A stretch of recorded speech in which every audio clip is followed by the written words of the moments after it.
The morning sun filtered through the tall glass windows of the luxurious mansion, casting golden light across marble floors that had seen more wealth than warmth, and yet on that day, something felt different, heavier, as if the walls themselves were holding their breath. Daniel Whitmore, a self-made millionaire known for his ruthless business instincts and emotionless public persona, stood silently at the top of the staircase, holding a thin folder he had never intended to read. It was an adoption document, partially torn, accidentally discovered in the trash outside his private study, and the name written there had shaken him in a way no financial loss ever could: Maria Collins, his maid.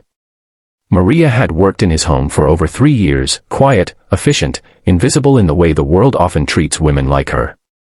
She arrived before sunrise, left after dark, and never complained, even while carrying her baby on her hip as she scrubbed floors and polished surfaces that reflected lives she could never afford.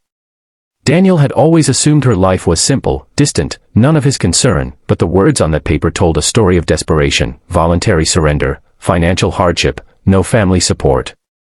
His chest tightened as he descended the stairs and heard the sound of a baby crying from the servants' quarters, a raw, aching cry that cut through the luxury like a knife. He paused outside the door, listening, hearing Maria's voice break as she whispered apologies to her infant son, telling him she loved him, telling him she was sorry she couldn't give him the life he deserved. Daniel felt something inside him crack. Memories he had buried long ago surfaced, his own childhood in foster care, the cold nights, the hunger, the feeling of being unwanted, the silence of people who had the power to help but chose not to see. Without knocking, he opened the door. Maria froze, her eyes wide with fear, her baby clutched tightly to her chest as if the world were about to steal him away. She stammered an apology, assuming she had done something wrong, but Daniel raised his hand gently, his voice unsteady as he asked her if the adoption papers were hers. Tears spilled freely down her face as she nodded, her shoulders shaking as years of pain poured out in broken words. She spoke of hospital bills, of a father who disappeared the moment he learned she was pregnant, of choosing between formula and rent, of being told that love wasn't enough to raise a child. She said she believed giving her baby away was the only way to save him from suffering. The baby cried louder, tiny fists clenched, and Daniel felt the weight of a truth he had avoided his entire life, that wealth without humanity was just another form of emptiness. He knelt in front of her, ignoring the fact that a billionaire had never knelt before anyone, and told her quietly that she was not alone, that she never had been, even if the world made her feel that way. Maria looked at him in disbelief as he told her he had grown up with nothing, that he knew what it meant to feel disposable, and that he would not allow another child to feel that pain under his roof. He tore the adoption papers in half and then again, letting the pieces fall to the floor like the end of a nightmare. He told her job was safe, her home was safe, and from that moment on, her child would never go hungry or unloved.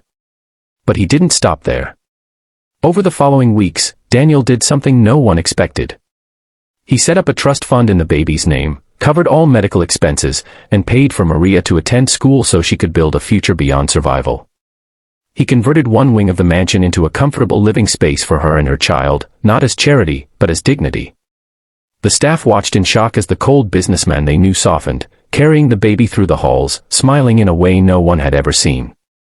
The media would later call it a miracle, but Daniel knew the truth. It wasn't about saving a child, it was about saving himself from becoming the kind of man who once looked away when he needed help the most.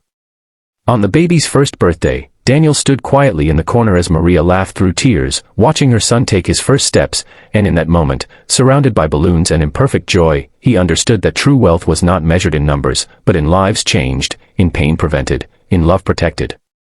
And as the camera fades on that powerful scene, remember this: sometimes the smallest acts of compassion create the biggest transformations. If this story touched your heart, inspired you, or reminded you of the power of humanity, don't forget to subscribe to the channel, because every story here is more than entertainment. It's a lesson, a reminder, and a reason to believe that kindness can still change everything.